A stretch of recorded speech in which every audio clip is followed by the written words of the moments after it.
여러분, 미국의 실업률이 말입니다.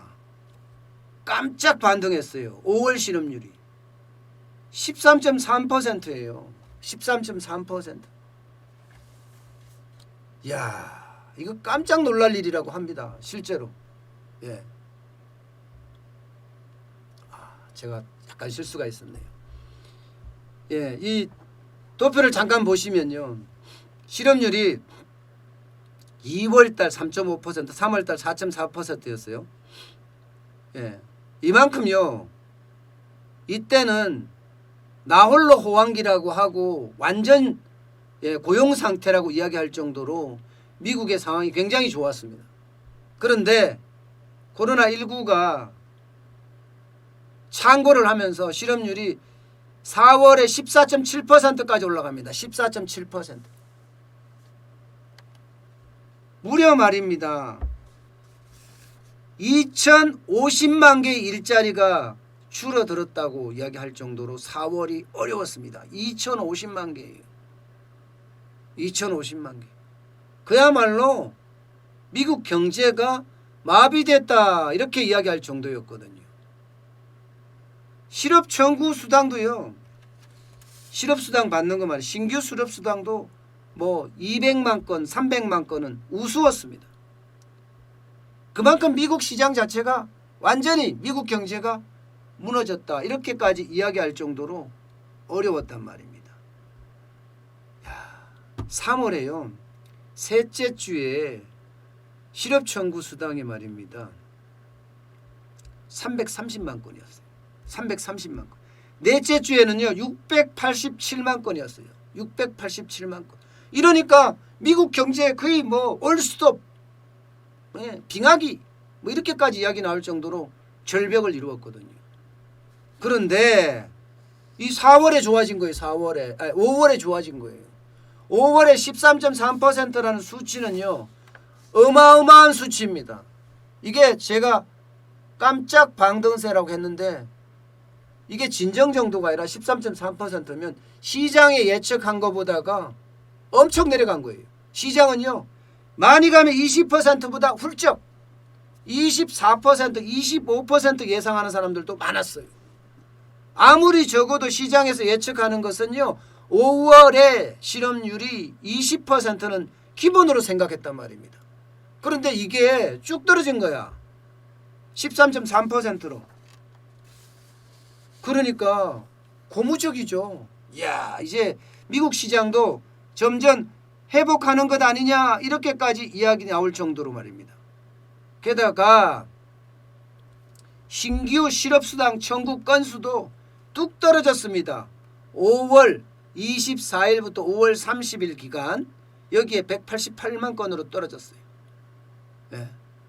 진짜 수개월 만에 처음으로 200만 건 이래로 떨어진 거예요. 200만 건 이래로. 그전만 하더라도 3월 셋째 주 330만 건, 넷째 주 687만 건까지 쭉쭉쭉쭉 올라가다가 이제는 200만 건 이하로 뚝 떨어진 겁니다.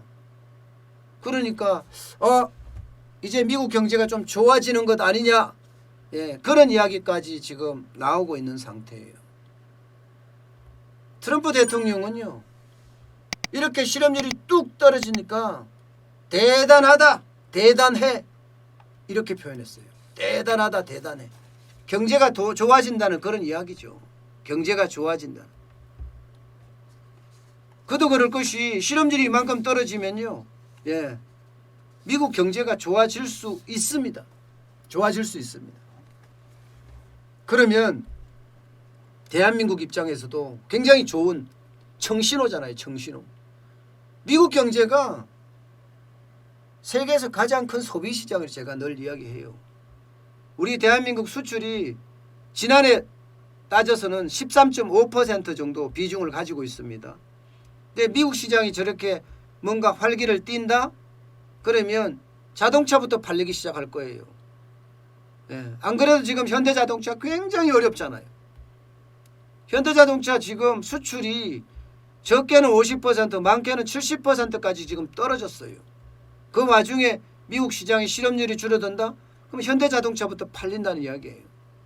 현대자동차 가성비 참 좋거든요. 예, 실제로 제네시스 같은 경우는요.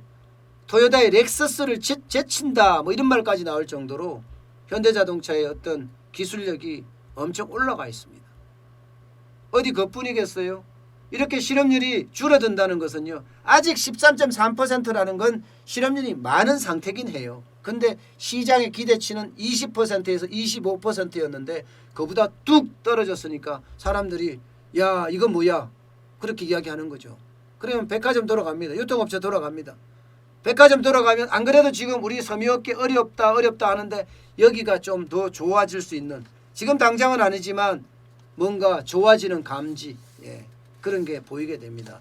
게다가 미국이 실업률이 좋아지고 공장이 계속 돌아가잖아요. 미중 무역 전쟁을 한다고 하지만 중국에 있는 제품들이 미국으로 수출이 많이 될 수밖에 없어요. 중국의 제품들이 미국으로 수출이 되면 우리는요 부품도 팔고 중간재도 팝니다. 덩달아서 수출이 중국 수출도 증가하는 거죠. 예. 게다가 중국도 지금 내수 부양을 위해서 지금 힘쓰잖아요. 시진핑이 그랬어요. 우리는 내수로 가지고도 먹고 살아. 이제 세계의 공장 안 하겠어. 이런 표현까지 썼단 말입니다. 세계의 공장 안 하겠다. 그렇다면 결국은 우리 수출도 장기적으로 가서는 좋아진다. 이렇게 결론 내릴 수가 있을 것 같아요. 근데 그 시점이 언제냐가 굉장히 중요하죠. 그 시점이. 우리 기업들이 버틸 수 있어야 될 거 아니에요. 그 시점까지. 적어도 미국의 실업률이 한 자릿수로 내려갈 때까지라고 저는 이야기하고 싶습니다. 이게 13.3%에서 한 자릿수 7 내지 8%까지만 내려가기 시작하면 미국 경제도 막 돌아가기 시작할 거예요. 그러면 소비도 많이 일어날 거고요. 그러면 우리 수출도 점점 좀 살아나지 않을까. 실물 경제 충격도 조금씩 벗어나지 않을까. 저는 그렇게 예측을 합니다. 하지만 아직도 어둠은 짙습니다. 또 깁니다. 언제까지라고 이야기하지 못할 만큼 아직은 쉽지 않고요. 게다가 여름이 지나면서 코로나19가 어떻게 될 거냐에 대한 문제가 또 뒤따릅니다. 제일 중요한 것은요. 2차 팬데믹은 당연히 없어야 되고요. 그리고 백신과 치료제가 개발이 돼야 합니다. 그래야지만이 세계 경제도 좋아지고 대한민국 수출도 좋아지고 실물 경제의 충격도 그만큼 회복되지 않겠습니까?